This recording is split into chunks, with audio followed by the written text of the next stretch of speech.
Haunted Christmas. The soft thud of following footsteps echoed behind him as he hurried through the snowflakes toward home. They kept pace with him, quickening when he quickened and slowing when he slowed. It was creepy. His flesh crawled at the sound, and he sped up, cursing himself for walking home alone from the midnight Christmas mass.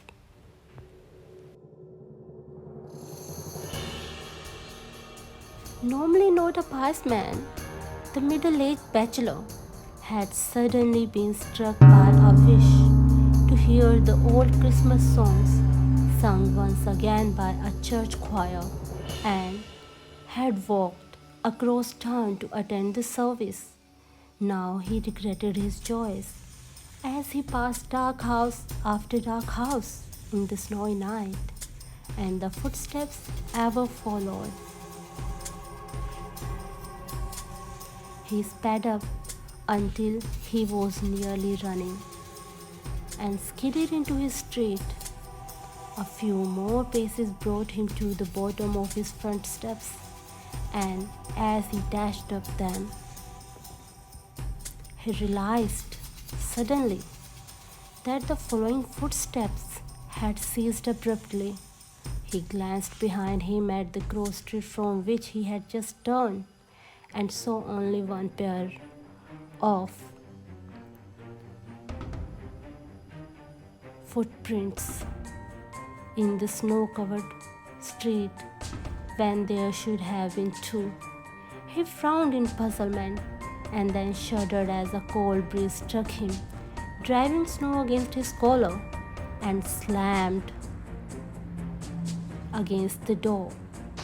Almost it seemed to pass through the door, but that was superstitious nonsense. His hand was shaking as he unlocked the front door and hurried inside.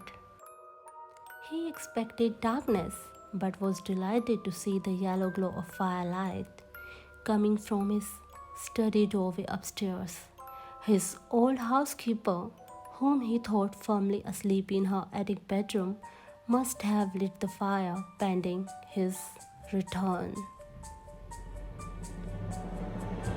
He shrugged out of his coat and paused for a moment, amazed to find it still warm and dry, though he had walked for more than a mile through a snowstorm.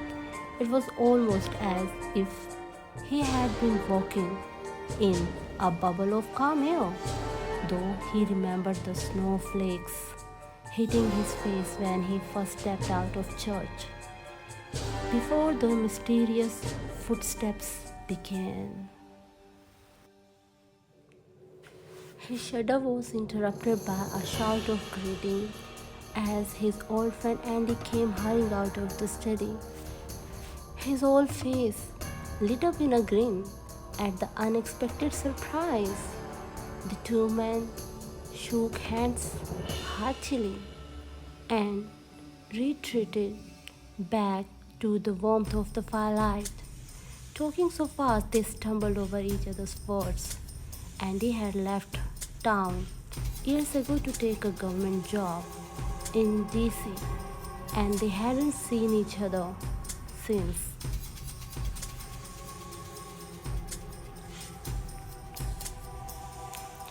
Nearly an hour passed before it occurred to him that his guest might be hungry. His offer of meal was instantly accepted, but Andy was unwilling to leave the comfort of the fire to eat in the kitchen.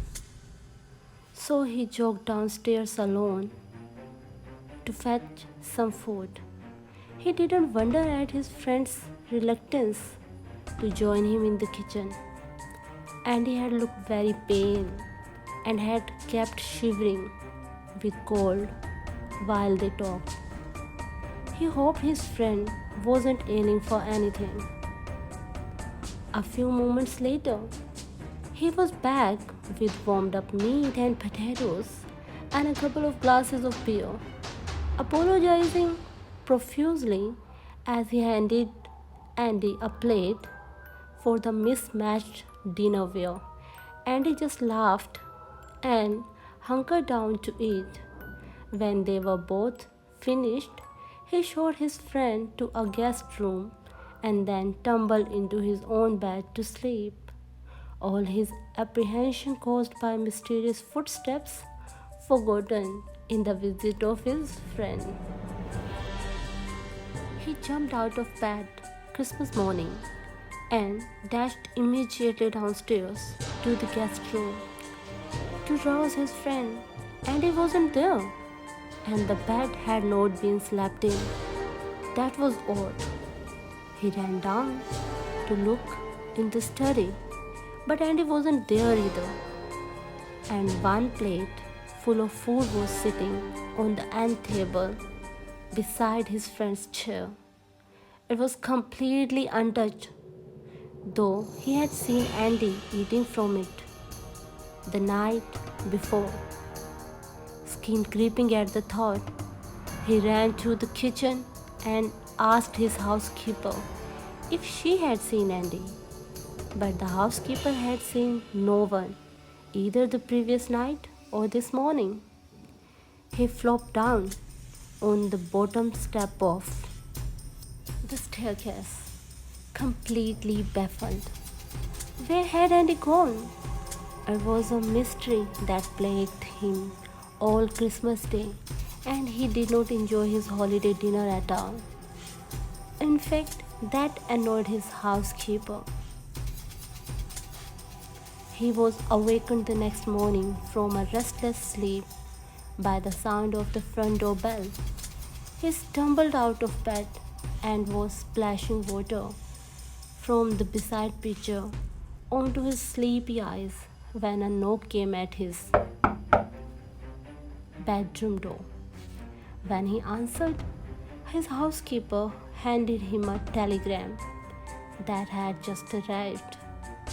As she hurried back downstairs to prepare his breakfast, he opened it curiously, not knowing who would be telegraphing him so urgently. As he read the telegram, he started to tremble.